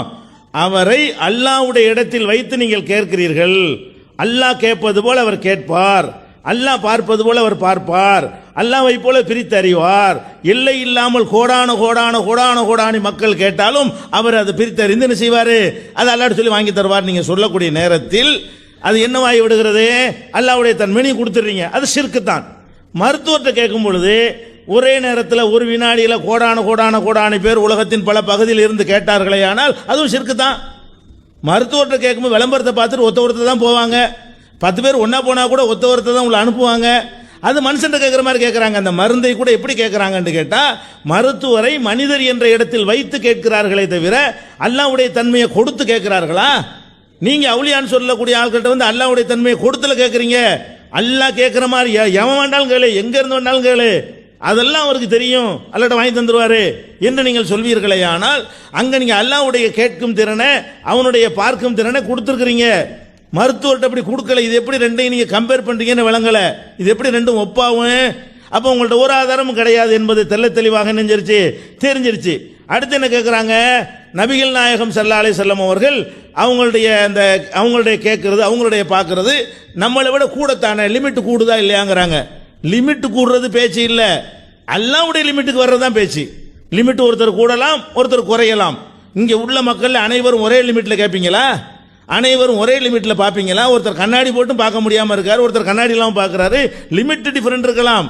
ரசூலுல்லாஹ்வுக்கு கூடவே லிமிட் இருந்துட்டு போகுது. நம்முடைய கேள்வி லிமிட் ஒருத்தருக்கு அதிகம், நம்மை விட அதிகமாக இருப்பது பிரச்சனையா, அல்லாஹ்வுக்கு போல இருக்கிறது பிரச்சனையா? எதனால நீங்க கேட்கறது நாங்க ஷிர்க்குங்கிறோம்? இவருடைய கேள்வி, இறந்து போன இந்த பெரியார் மகானுடைய கேள்வி அல்லாஹ்வுடைய கேள்வியை போல, அதுக்கு எந்த லிமிட்டும் எல்லையும் கிடையாது. எல்லையும் கிடையாது என்று நீங்க நினைக்கிறீங்களே, அதுக்கு தான் சொல்றோம். இதுதான் அதில் உள்ள ஒரு விஷயம். அதுக்கடுத்து என்ன செஞ்சிட்டாங்கன்னு கேட்டால், இதுக்கு ஒரு ஆன்சர்லாம் பண்ண முடியாதுன்ற உடனே இது ஒரு அபாண்டம், நாங்கள் வந்து அல்லாஹ்வுடைய இடத்துல வைக்கிறோம்னு சொல்வது அபாண்டம் என்று சொல்லிவிட்டார்கள். இந்த அபாண்டம் என்று சொல்வதை என்ன செய்யணும், அவங்க தெளிவாகவே சொல்லிடுறேன். எப்படி சொல்லணும், நான் வந்து தப்பா இவங்க வந்து நாங்கள் அப்படி சொல்லவே கிடையாது, இவங்க தௌஹீத் ஜமாஅத்திலிருந்து அபாண்டமாக எங்கள் மீது போட்டு விட்டார்கள். நாங்கள் என்ன நினைக்கல, இந்த இறந்து போன ஆளுக்கு வந்து எத்தனை பேர் கேட்டாலும் கேட்பாங்க, நாங்கள் சொல்லவெல்லாம் கிடையாது, லிமிட் இல்லாமல் கேட்பாங்கன்னு சொல்ல கிடையாது, மனசில் நினைக்கிறதெல்லாம் கேட்பாங்க நாங்கள் சொல்ல கிடையாது, அதெல்லாம் இவங்க நாங்கள் சொல்லாத ஒன்றை அவங்க சொன்னதாக சொல்கிறாங்க. அபாண்டனா தான் அர்த்தம். நீங்கள் செய்யாத ஒன்றை நாங்கள் சொன்னா தானே அபாண்டமாகும். நீங்கள் எப்போ அபாண்டம்னு சொல்லிட்டீங்களோ அது தவறுங்கிறத டிக்ளேர் பண்ணிருங்க. இப்போ என்ன செஞ்சிருன்னு யாரும் கேட்டுறாதீங்க, அல்லாஹ் கேட்குற மாதிரி வந்துடும், அல்லாஹ் கேட்குற மாதிரி யாரும் கேட்க இயலாது. அதனால அந்த இறந்து போன ஆள்கிட்ட போய் கேட்டீங்கன்னு சொன்னால் ஒரு முறை வச்சு டைம் போட்டுக்கிட்டு ஒவ்வொருத்தராக கியூவில் நின்று என்ன கிட்டத்தில் போய் கேளுங்க, அதான் அவர் கேட்கும் அப்படின்றாவது நீங்கள் என்ன செய்யணும், சொன்னா தான் அபாண்டம் இல்லைண்டாவும். எது அபாண்டங்கிறீங்க, நீங்கள் கூப்பிடவே இல்லையா, அவர்களை அழைக்கவே இல்லையா, பல்லாயிரக்கணக்கான பேர் அழைக்கலையா, பல மொழி பேசுறவங்க அழைக்கலையா, ராத்திரியில் அழைக்கலையா, பகலில் அழைக்கலையா, மனசில் அழைக்கலையா, வெளிப்படை அழைக்க, எது அபாண்டம், அபாண்டமாக சொல்கிறார்கள்னு சொல்றீங்க. நீங்க இதுதான் அபாண்டம். நீங்க செய்வது ஆதாரத்தோடு நான் காட்டி இருக்கிறோம், நீங்கள் அதை சொல்லி இருக்கிறீங்க, கேட்கலாம்னு சொல்லி இருக்கிறீங்க, அதுக்கப்புறம் என்ன அபாண்டம், அபாண்டம்லாம் கிடையாது, நீங்க ஷிர்க் தான் வைக்கிறீங்க. இதுக்கு அபாண்டம்னு சொல்றீங்கன்னு கேட்டா பதில் இல்லை என்ற உடனே அபாண்டம் நாங்கள் அப்படிலாம் நினைக்கவே இல்லைன்னா இதுக்கு ஆன்சர் பண்ணுங்க. அப்ப ஏன் கூப்பிட்டீங்க, லட்சக்கணக்கானவர் கோடிக்கணக்கானவர் செத்து போனாலே கூப்பிடுறீங்க, எந்த இடத்துல வச்சு கூப்பிடுறீங்க, அல்லாஹ்வுடைய இடத்துல வச்சு கூப்பிடலன்னா வேற எந்த சக்தி அடிப்படையில் அதை கூப்பிட்டீங்க, அதுக்குரிய ஆதாரத்தை காட்டுங்க. இதுதான் அதில் உள்ள விஷயம். மறுபடியும் குழப்புறாங்க. அதுக்கு அடுத்து வந்து நபிகள் நாயகம் ஸல்லல்லாஹு அலைஹி வஸல்லம் அவர்கள் அதாவது நடந்தது நடக்க இருப்பதெல்லாம் சொன்னார்கள் அப்படின்னு ஒரு வசனம் வந்தா புரிந்து கொள்ற விதத்தை பாருங்களேன். நடந்தது நடக்க இருப்பதையெல்லாம் தெரிந்தார்கள் சொன்னா 70 பேரை கூட்டிட்டு போய் கொல்ல போறாங்கிறது ஏன் தெரியாம போச்சு, ஒன்று நடந்ததில் இருக்கணும், நடக்க போறதுல இருக்கணும். அப்ப 70 பேரை கூட்டிக் கொண்டு கொலை பண்றது கூட்டிட்டு போனாங்க, கத்து தர்றது கூட்டிட்டு போய் சகாபாக்களை கொலை பண்ணி விட்டாங்க, விஷத்தை கொடுத்து ரசூலுல்லாவை கொல்றதுக்கு ஒரு அம்மா முயற்சி பண்ணாங்க, அது உங்களுக்கு பாதிப்பை வேற ஏற்படுத்தினுச்சு, கூட இருந்து ஒரு ஆள் கூட இறந்து வர போயிட்டார் ஒரு அறிவிப்புல. அப்ப அந்த மாதிரி எல்லாம் பாதிப்பு ஏற்பட்டிருக்கு, அது ஏன் தெரியல. ஒருத்தர் வர்றாரு, எட்டி பார்க்குறாரு, உள்ளே வந்தோடனே செய்கிறாங்க, நீ எட்டி பார்க்கறது முன்னாடியே எனக்கு தெரிஞ்சிருந்தா குத்திருப்பேன் ஈட்டினாலங்கிறாங்க. முன்னாடியே ஒருத்தர் தலையை செய்விக்கிட்டு இருக்கிறத எட்டி பார்த்துட்டு இருக்கிறாரு, அது ரசூலுல்லாஹ்க்கு தெரியாமல் இருக்கிறது. சிதறத்துல் முன்தகாவை பார்க்குறாங்க, அதை சுற்றி என்னமோ பல அல்வான்கள் இருந்துச்சு, லாதிரி என்னன்னு எனக்கு தெரியலைங்கிறாங்க. சிதறத்துல் முன்தகா பார்த்தேங்கிறாங்க, அதில் உள்ள விஷயங்கள்லாம் எனக்கு தெரியலைங்கிறாங்க. அதையெல்லாம் ரசூலுல்லாஹ் சொல்றாங்க. மூசா நபி மூர்ச்சையிலிருந்து மயக்கமற்று எழுந்திருப்பாரு, அவர் மூர்ச்சையை ஆவலையா அல்லது முன்னாடி ஒருக்கா மூர்ச்சை ஆயிட்டார்ல துன்யாவுல, அதனால அவருக்கு விதிகளை கொடுத்துருச்சான்னு எனக்கு தெரியாதுங்கிறாங்க. அனைத்தையும் தெரிந்தவர்கள் நீங்க சொல்லக்கூடிய ரசூல் ஸல்லல்லாஹு அலைஹி வஸல்லம் அது தெரியாதுங்கிறாங்க. மேராஜுக்கு போறாங்க, ஒவ்வொரு நபியையும் பார்க்கும்போது மன்ஹாதா இவர் யாருன்னு கேட்கறாங்க. ஜிப்ரீல் வந்து அறிமுகப்படுத்துறாரு, இவர் தான் இப்ராஹிம், இவர் தான் ஆதம். நேருக்கு நேரம் மூஞ்சி பார்த்த பிறகு கூட இவர் யாருன்னு கேட்கறாங்க. அப்ப நடந்தது நடக்க இருப்பதான் தெரியும்னா இவர் தான் ஆதம் ரசூலுல்லாஹ்வுல ஜிப்ரீலுக்கு சொல்லி கொடுத்துருப்பாங்க. இது மாதிரி நிறைய இருக்கிறது. ஒரு எறும்பு புற்று எரிக்கப்பட்டிருக்கிறது, இதுக்கு தீ வைத்தவர் யாருன்னு கேட்கறாங்க. ஹிஜ்ரத் செஞ்சு போறாங்க மதீனாவுக்கு, குறுக்கு வழி அவங்களுக்கு தெரியல, ஒரு காஃபிரான ஒருத்தரை கூலிக்கு பேசி அவரை சவுர் குகைக்கு வர சொல்லி அவரை வழிகாட்டியாக கொண்டு போனாங்க, அது கூட தெரியாமல் இருந்திருக்கிறாங்க. ஒரு பொருளை உங்களுக்கு வருமானா இது சதக்காவா ஹதியாவான்னு கேட்பாங்க. என்ன சதக்கா உங்களுக்கு ஹராமு, ஹதியா தான் ஹலாலு.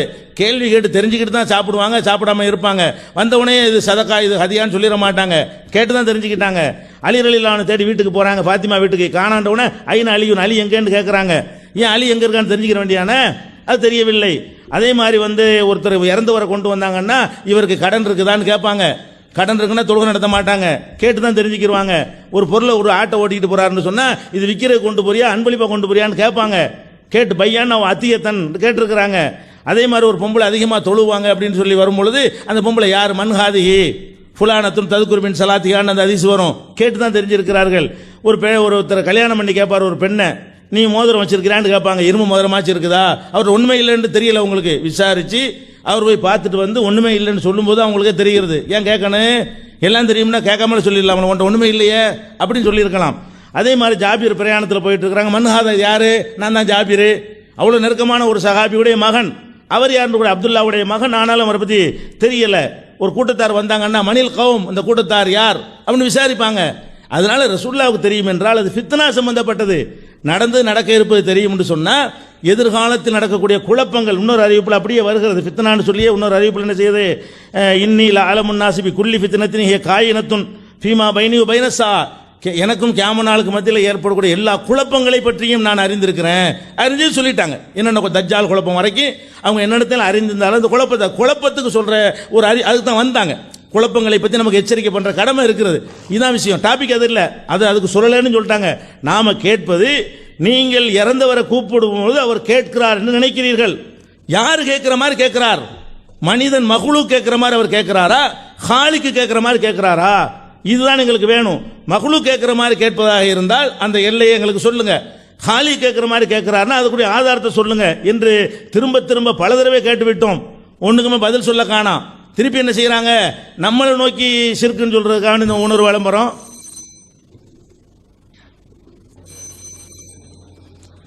அன்பானவர்களே, அவங்க தரப்பில் ஒரு கேள்வியை கேட்டு சிரிக்கிறதுக்கு பல காரணம் இருக்கும் அப்படின்னு சொல்லி, தமாஷுக்காகத்தானே சிரிச்சிங்க அப்படின்னு கேட்டு தமாஷுக்கு சிரிப்பு இருக்குன்னு சொன்னாங்க.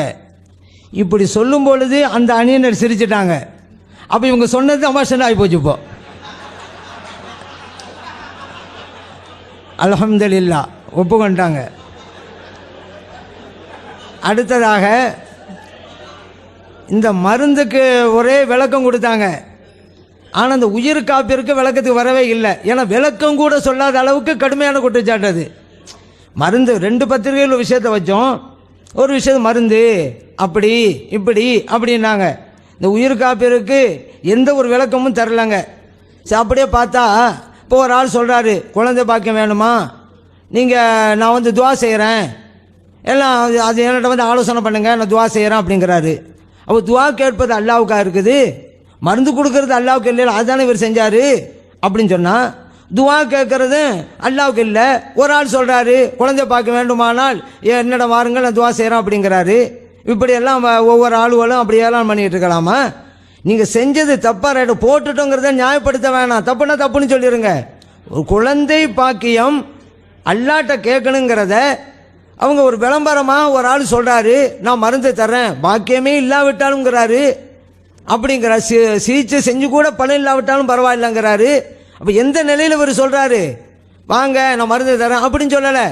நீங்கள் பல சிகிச்சை விட்டுருப்பீங்க, அது பண்ணியிருப்பீங்க, இப்போ நீங்கள் ஒன்றும் நடந்திருக்காது வாங்கங்கிறாரு. இப்போ நம்ம என்ன சொல்கிறோம்?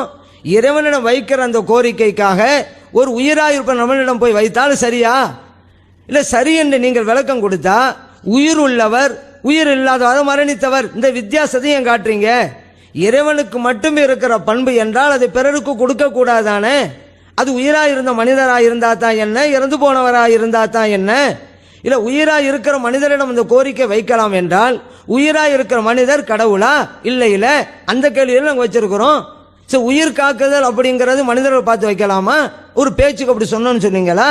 யாரா ஒரு ஆள் அல்லாவிட்ட கேட்க விட ஒரு ஆள்கிட்ட இன்னொரு ஆள்கிட்ட கேட்டுட்டு ஒரு பேச்சு கேட்டேன் அப்படின்ட்டாக்கா சரியாது.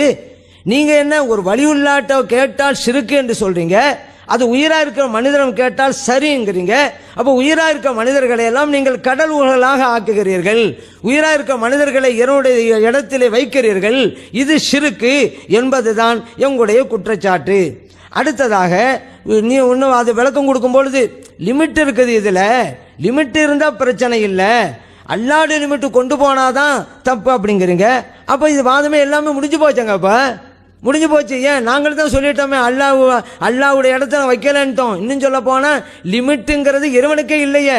அல்லாவுடைய லிமிட்டில் எப்படி கொண்டு போய் மனிதர்கள் வைக்க முடியும்? அது உயிராக இருந்தால் தான் என்ன, இறந்து போனால் தான் என்ன? அல்லாவுக்கு லிமிட் இருந்தால் தானங்க அல்லாவுடைய லிமிட்டுக்கு இவரை கொண்டு போய் வைக்கிறாங்கன்னு சொல்ல முடியும். அல்லாவுக்கு ஒரு எல்லை இருக்குது, அந்த எல்லையில் வழிமார்களை கொண்டு போய் வைக்கிறார்கள் வரும்.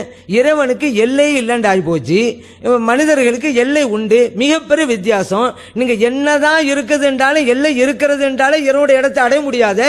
ஏன்னா இறைவனுக்கு தான் எல்லையே இல்லையே. எல்லை இருந்தால் அல்லவா அந்த இடத்துக்கு இவர்கள் கொண்டு போய் வைக்கிறீர்கள் என்று வரும். அதனால் அடிப்படை விஷயம் புரிந்துள்ளணும். எல்லையே இல்லாத ஒரு அல்லாஹ்விற்கு எல்லைக்கு உட்பட்ட ஒருவர் எந்த வகையிலும் ஒப்பீடாக இருக்க முடியாது அப்படிங்கிறத நாம் நினைவிலே கொள்ள வேண்டும். அடுத்ததாக நபிகள் நாயகம் ஸல்லல்லாஹு அலைஹி வஸல்லம் அவர்களுக்கு உண்டான அந்த பண்புகள், அல்லாஹ் தஆலா கொடுத்த சிறப்புகள், அதெல்லாம் நம்ம சொன்னோம். அப்போ எவ்வளவோ தெரியாமல் இருக்குது அப்படின்னு அவங்கள சொன்னாங்க. பொதுவாக தெரியாமல் இருக்கிறதுல பல வகை இருக்குங்க. ஒரு விஷயம் தெரிஞ்சிருந்தால் கூட உலக நடைமுறையில் பேச்சில் தெரியாத மாதிரியெல்லாம் இருக்கும். அதை வச்சு தெரியாதுன்னு சொல்ல முடியாது. ஒரு ஆளை சந்திப்போம், அவரை பார்ப்போம், என்ன செய்றீங்கன்னு கேட்போம். அவர் என்ன செஞ்சிருக்கான்னு தெரியும். ஆனால் உலக நடைமுறையில் பேச்சுக்கு என்ன செய்றீங்க, அவர் அந்த நேரம் எழுதிட்டு இருப்பாரு. அவர் சொல்லுவோம் எழுதிட்டு இருக்கீங்களா அப்படின்னு. அதுக்காக நம்ம கண்ணு தெரியலன்னு அர்த்தமா? அவர் எழுதிட்டு இருக்கிறது தெரிய போய் தானே எழுதிட்டீங்களாங்கிறோம். ஒரு ஆள் சாப்பிட்டு இருப்பாரு, அவர் பார்த்து என்ன சாப்பிட்றீங்களா அப்படிமோ, தெரிஞ்சுதான் கேட்கிறோம். இதெல்லாம் உலக நடைமுறைகள். அதே போல நீங்க அல்லாஹு தஆலா கூட கேள்விகள் கேட்பானே, ஹதீஸ்ல வந்திருக்குதுல, அதுக்காண்டி இறைவனுக்கு ஞானம் இல்லை என்பதால் தான் கேட்கிறான்னு சொல்லுவீங்களா நீங்க? நாங்க அப்படி சொல்ல மாட்டோம். இறைவன் விசாரணைக்காக செய்யறான்னு தான் சொல்லுவோம். ஆனா உங்களுடைய கருத்து பெறான்னு பார்த்தா இறைவனுக்கு ஞானம் இல்லைன்னு சொல்லியிருக்க போல தெரியுதா? இப்ப ஸல்லல்லாஹு உங்களுக்கு சொன்ன மாதிரி அந்த மாதிரிலாம் வந்துருது. அல்லாஹ் தஆலா கேள்வி கேட்பான் நாளை மறுமையில, நீ இப்படி செஞ்சியா, நீ இப்படி செஞ்சியா. யாராவது ஒரு நாத்தியவாதி வந்தான், இதுலேருந்து என்ன புரியுது தெரியுமில்ல? இறைவனுக்கு தெரியாதுங்க நம்ம செய்யறதெல்லாம். அதனால தாங்க அல்லாஹ் இவங்களெல்லாம் கேட்கறான், அது செஞ்சியா அது செஞ்சாலும் ஒரு நாத்தியவாதி கேட்கிறாரு, சரியாயிருமா அது? அதே போல மலக்குமார்கள்லாம் ஒவ்வொரு தடவையும் காலையிலும் மாலையிலும் இறங்குறாங்க. இந்த அடியார்கள் என்ன செய்யறாங்கிறது அல்லாஹ்ட்ட போய் முறையிடுறாங்க, இப்படி இப்படின்னு. அப்ப அல்லாஹ்வே கேள்வி கேட்கறான், அவங்க எல்லாம் எப்படி இருக்கிறாங்க, எந்த நிலையில விட்டுட்டு வந்தீங்க அப்படின்னு அல்லாஹ் தஆலா கேட்கறான். கைஃப தரக்தும் இபாதி, என்னோட அடியார்களை எந்த நிலையில் விட்டுட்டு வந்தீங்க? அப்ப இவங்க சொல்லுவாங்க தஸ்பீஹ் பண்ணிக்கிட்டு இருந்தாங்க, அது பண்ணிக்கிட்டு இருந்தாங்க, திக்ர் பண்ணிட்டு இருந்தாங்கன்னு சொல்லுவாங்க. புகாரில் இருக்குதா இதெல்லாம்? அப்ப அதனால ஒரு நாத்திகவாதி, பாத்தீங்களா இறைவன் இறைவன்கிறீங்களே, அந்த இறைவனுக்கு என்னங்க? இந்த உலகத்தில் ஒரு அடியார் செய்வதை கூட இறைவனுக்கு தெரியலைங்க. ஆள் அனுப்பிவிட்டு பார்த்துக்கிறான், தெரிஞ்சுக்கிறான், அவன் கேட்கறாங்கிறாரு. உடனே நாத்திகவாதி சொல்ற சரிம்பியல, இந்த அதீஸ் தான் ஆதாரமா அவர் எடுப்பாரு. சரியா? இறைவன் ஒரு முறைக்கா ஒரு கேள்வியை கேட்பான். இது எல்லாத்திலும் உண்டு. நாம் செய்கின்ற எல்லாமே தெரியுங்கிறத நம்ம ஏற்கனவே சொல்லியிருக்கிறோமே. நபி நாம் ஸல்லல்லாஹு அலைஹி சொல்லிட்டாங்களே, என் உம்மத்தில் இருக்கக்கூடிய உம்மத்தில் செய்யக்கூடிய எல்லாம் எனக்கு காண்பிக்கப்பட்டு விட்டது. ஹசனுஹா வசையுஹா, அது நல்லதா இருக்கட்டும் கெட்டதா இருக்கட்டும். அதுக்கு ஒரு உதாரணம் தர்றாங்க. நல்லதுக்கு உதாரணம் தெரியுமில்ல? ஒரு நாள் நடந்துக்கிட்டு போறாரு, அப்போ பாதையில் ஒரு இடம் இருக்கிற பொருள் கிடக்குது, அதை அகற்றிட்டு போறாரு. அதுவும் எனக்கு எடுத்து காண்பிக்கப்பட்டு விட்டது. இப்போ நம்ம செஞ்சா கூட நபி நாம் ஸல்லல்லாஹு அலைஹி வஸல்லம் தெரிஞ்ச விஷயம் தான் அது. அதே போல நபி நாம் ஸல்லல்லாஹு அலைஹி வஸல்லம் சொல்றாங்க, ஒரு ஆள் எச்சலை துப்பி அதை எடுத்து சுத்தம் பண்ணார் பள்ளியாசல்ல, அதுவும் எனக்கு காண்பிக்கப்பட்டு விட்டதுங்கிறாங்க. முஸ்லிமில் பதிவு செய்யப்பட்ட ஹதீஸ். அப்போ ஒரு ஆள் நல்லே செஞ்சாலும் எல்லாம் அடங்கி போச்சுலங்க. இது அப்புறம் தனித்தனியாக அங்கே சொல்லணும். உலக நடைமுறைக்கு ஒவ்வொன்றும் உண்டு. இப்போ நீதிபதி ஒரு இடத்துல உட்காண்டாருன்னு சொன்னாக்கா அவர் தெரிந்தாலும் கூட கேட்க முறைப்படி கேள்வி கேட்பார். அதே போல ஒரு தந்தை தனையண்ட போகக்கூட இடத்துக்கு போயிருப்பான், அவனை கூப்பிடுவார், தெரிஞ்சிருக்கவன் எங்க போயிட்டு வந்தாண்டு கண்டிக்கிறாரு. அப்போ என்ன தெரியுமா சொல்லாரு, எங்கடா போனேன் அப்படிம்பாரு. அதுக்கு தெரியலன்னு அர்த்தமா? அப்படி உரிய முறையில் விசாரிக்கிறாரு. இப்படி யதார்த்தத்துக்கு வாங்க, அதுக்கு நான் இப்படி இருக்கிறது ஆனால் தெரியாது. அப்ப மற்ற ஹதீஸ் எல்லாம் அடிபட்டு போத, எல்லாம் எனக்கு எடுத்து காமிக்கப்பட்டு விட்டது. என் உம்மத்தினுடைய எல்லாம் செயல்பாடுகள் எல்லாமே எனக்கு அல்லாஹ் தஆலா காமிச்சிட்டான் அப்படிங்கிறாங்க. இங்க கூட தெரிந்தாலும் கூட, அதை உங்களுக்கு சொல்ல வர்றேன், எல்லாம் தெரிந்தது என்றாலும் கூட இறைவன் இறைவன் தான், நபி நபி தான். ஏன் இந்த ஞானத்தை கொடுத்தது யாரு? இறைவன். ஸல்லல்லாஹு அலைஹி வஸல்லம் எவ்வளவுதான் தெரிஞ்சாலும் அது எல்லைக்கு உட்பட்டதா எல்லைக்கு அப்பாற்பட்டதா? எல்லைக்கு உட்பட்டது. இறைவனுடைய எல்லைக்கு கொண்டு போகணும் சொல்லவே முடியாது. ஏன்? இறைவன் எல்லைக்கு அப்பாற்பட்டவன். இறைவனுக்கு எல்லையே இல்லை. எல்லைன்னு ஒன்று வகுத்தாதானே அந்த இடத்துல கொண்டு போய் வைக்கிறோம்னு வரும். நம்ம இறைவன் எல்லையே இல்லைங்கிறோமே. எவ்வளோ பெரிய வித்தியாசம் நம்ம காமிக்கிறோம். அதே போல் நபிகள் நாயகம் ஸல்லல்லாஹு அலைஹி வஸல்லம் பின்னால் நடக்குங்கிறத எவ்வளவு சொல்லி காட்டினாங்க. அதே போல் ஒரு கட்டத்தில் மலையில் இருக்கிறாங்க, அது ஆடுது. அப்போ சொன்னாங்க, ஏன் ஆடுற? உன்னிட்ட ஒரு நபி இருக்கிறாங்க, ஒரு சித்திக் இருக்கிறாங்க, 2 ஷஹீதுகள் இருக்கிறாங்க அப்படின்னாங்க. இது புகாரில் பற்றி செய்யப்பட்டிருக்கு. நபின்னு சொன்னது தன்னை பற்றி, சித்திக்னு சொன்னது அபூபக்கர் சித்திக் ரலியல்லாஹு அன்ஹு. 2 ஷஹீதுகள் அப்படிங்கிறாங்க, உஸ்மான் ரலியல்லாஹு அன்ஹு, உமர் ரலியல்லாஹு அன்ஹு. புகாரில் இருக்குது. நபி நாம் ஸல்லல்லாஹு அலைஹி சொன்ன மாதிரி தான் 2 பேரும் ஷஹீதாக்கப்பட்டாங்க. இது முன்னால தான் அறிவிச்சுட்டு போறாங்க. அதே போல நாளைக்கு யுத்தம் நடப்போகுது, பத்ர் யுத்தம். அந்த இடத்துல நபி நாம் ஸல்லல்லாஹு அலைஹி வஸல்லம் அந்த மைதானத்துக்கு சஹாபா பெருமக்களை கூப்பிட்டு போய் காமிக்கிறாங்க. அருமை தோழர்கள் பார்த்துக்கிறங்க, ஹாதா மஸ்ரா ஃபுலான், இங்கே தான் அபூஜஹல் கொல்லப்படுவான். ஒரு இடத்துக்கு காமிக்கிறாங்க, இந்த இடம் தான் உத்பா கொல்லப்படுவான், இந்த இடம் தான் ஷைபா கொல்லப்படுவான். அங்க ஃபுலான் ஃபுலான் வருது, இன்னாள் வருது ஹதீஸ்ல. அடுத்த நாள் யுத்தம் நடைபெறுது, முஸ்லிம்கள் வெற்றி அடைகிறாங்க. நபி நாம் ஸல்லல்லாஹு அலைஹி வஸல்லம் எந்த இடத்தை சுட்டி காட்டி யாருடைய பேரை சொன்னாங்களோ அந்தந்த இடங்கள்ல அவங்க கொல்லப்பட்டு கிடந்தாங்க. புகாரில் இருக்குது, முஸ்லிம்ல இருக்குது. நாளைக்கு என்ன நடக்க போங்கிற இன்னைக்கு சொன்னாங்க. ஆனா இருந்தாலும் அல்லாஹ் சொல்லி கொடுத்தது விஷயம் முடிஞ்சு போச்சு. அல்லாஹ் வாங்க முடியாது. இவங்க எவ்வளவுதான் தெரிஞ்சாலும் எல்லை உள்ளது. அல்லாஹ்வோட ஞானம் எல்லை இல்லாதது. டிஃபரன்ஸ் வந்துருச்சு. லைஸ கமிஸ்லிஹி ஷையுன். அப்படி இருக்கும்போது அல்லா இடத்துல போய் வைக்கிறாங்க, அல்லா இடத்துல போய் வைக்கிறாங்க. ஏங்க சொல்றீங்க? நான் இல்லை. அப்போ ஒரு விஷயம் சொல்லிவிட்டாங்க, அல்லாவுடைய இடத்துல வைக்கலண்டா பிரச்சனை இல்லைன்ட்டாங்க. விஷயம் முடிஞ்சு போச்சு. ரொம்ப சிம்பிள், முடிஞ்சு போச்சு. அல்லா இடத்துல நான் வைக்கல, நீங்க சொன்னா போதுமா? அப்ப விக்கிரக வழிபாடுன்னு சொல்லி நீங்க செலவனுக்கு வழங்குறேன்னு சொன்னாக்க போதுமா? நீங்க உங்க வேலையை இருப்பா. நாங்க வந்து கற்சிலை வழங்கல, நாங்க கற்பனையில் இருக்கிற விக்கிரகத்தை தான் நான் வழங்குறோம். அப்ப நீங்க விளக்கம் கொடுக்கணும். இல்லைன்னா நான் பாட்டுக்கு சொல்லுவேன், நீங்க செலவணிங்கன்னு சொல்லிக்கிட்டு போயிட்டே இருப்பேன். உங்க நிலையை நீங்க சொன்னா அது தப்பா ரைட்டா நான் சொல்லணும். எங்க நிலைப்பாடு சொன்னா தப்பா ரைட்டாங்க. நான் சொல்றோம் இறைவனுடைய லிமிட்டுக்கு போகல. இறைவன் லிமிட் ஆயிடும். யாரா ஒரு ஆள் இவருடைய லிமிட்டுக்கு கொண்டு போய் வச்சுட்டான்னு சொன்னாக்க சிறுக்காயிரும். ஏன் அவர் என்ன சொல்றாரு? அல்லாவுக்கு ஒரு லிமிட் இருக்கிறத ஒப்புக்கொண்டதா ஆகி போச்சாங்க. அல்லாவுடைய லிமிட்டில் கொண்டு போய் வச்சுட்டேன்றால அல்லாவுக்கு லிமிட் இருக்கு. ஷிர்க், பச்சை ஷிர்க். இது அதான் நாங்க கூடாதுங்கிறோம். அதனால எதையும் செஞ்சு பாருங்க. அதே போல ஒரு முஸ்லீம் வந்து காபிராக்க கூடாது. ஒரு இறந்து போன முஸ்லீம் வந்து தற்கொலை பண்ணா அவனுக்கு ஜனாசா தொழுகை இருக்குது, அவனுக்கு அவன் நிரந்தரத்து போவான்னு சொல்றது